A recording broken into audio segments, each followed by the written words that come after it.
dengue segue, gente, sendo motivo aí de preocupação em todo o nosso país. Porém, as gestantes devem ficar ainda mais em alerta também para não acabar confundindo os sintomas da doença com os desconfortos da gravidez. Acompanhe conosco.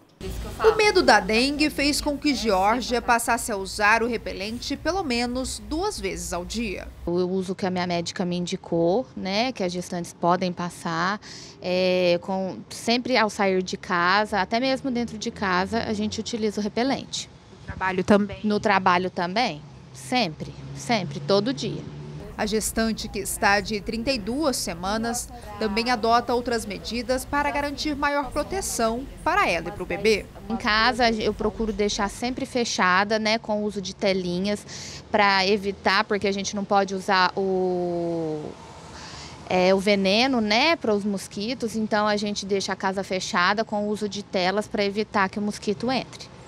De janeiro a março deste ano, foram registrados no país mais de 2,3 milhões de casos prováveis de dengue. Só que o cenário preocupante traz um alerta ainda maior para gestantes devido ao risco de desenvolvimento severo da doença. Porque a gestante, via de regra, é uma paciente que era imunossuprimida. A gente tem que entender que a mulher que está grávida, 50% da carga genética do nenê é dela, mas 50% da carga genética vem do marido. Então, para ela poder aceitar essa gestação e ela não ter um abortamento, o próprio organismo diminui a imunidade para que ela aceite a gestação. Então, via de regra, ela é uma paciente imunossuprimida.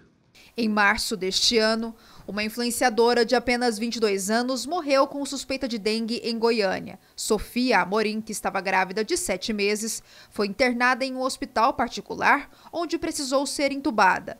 A jovem, que teve falência nos órgãos, chegou a fazer uma cesariana, porém ela e o bebê não resistiram. Apesar de já existir o imunizante contra a dengue, este especialista explica o motivo dela ser contraindicada para gestantes e lactantes. A vacina seria ideal para a prevenção da dengue. A vacina é muito interessante, porém, ela é feita com vírus vivo atenuado e não pode ser usado em gestantes. Então, o que resta às gestantes é realmente evitar o criadouro do mosquito. Quando não há mosquito, não há dengue. Então, utilizar de telas nas janelas, mosquiteiros e, às vezes, também a utilização de inseticidas pode ser utilizado nos domicílios, assim como a prevenção com o uso de repelentes. Todos os repelentes podem ser utilizados pelas gestantes. Por esse motivo, as mulheres grávidas precisam se atentar aos sintomas da doença, que muitas vezes podem ser confundidos com os da gestação. Eu não tive nenhum sintoma, graças a Deus, mas assim, a dor nas pernas parece muito, né, porque nessa fase da gestação, então assim, a gente fica meio preocupado, mas assim, sempre ligar um sinal de alerta ao outro, né, para ter mesmo certeza e fazer o exame, se precisar. O que é mais comum da paciente ter é dor no corpo, principalmente dor nas articulações, febre, mal-estar, perda do apetite. Então, qualquer um desses sinais, a paciente tem que procurar um serviço de saúde e lembrar que não é só a dengue, né? Nós estamos tendo um quadro também de chikungunya, que também tem um índice alto, né? E que a chikungunya difere um pouco da dengue, porque a dor articular ela tem uma intensidade maior e ela pode se arrastar, ela pode durar por um tempo maior. E lembrar que num passado não muito tardio, nós tivemos Zika. Né? E a Zika, infelizmente, traz malformações para as crianças, para os fetos.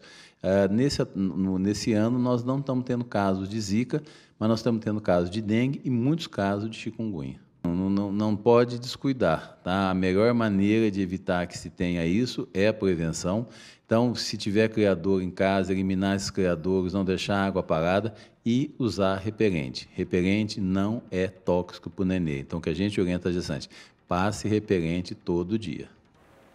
Procure o seu médico também, né? A gente está falando aí das gestantes de uma maneira geral, para toda a população também, mas principalmente para quem está aí gravidinha, né? Procure o seu médico, procure uma ajuda profissional. Sentiu qualquer coisa diferente, vá até uma unidade de saúde, vá até o consultório também do profissional aí que está fazendo o seu acompanhamento, porque não dá para descuidar. Além da sua saúde, da saúde da mamãe, a gente está falando também da saúde aí do bebezinho, né, que vem pela frente. Então, tem que cuidar aí realmente com toda a atenção, porque não é brincadeira.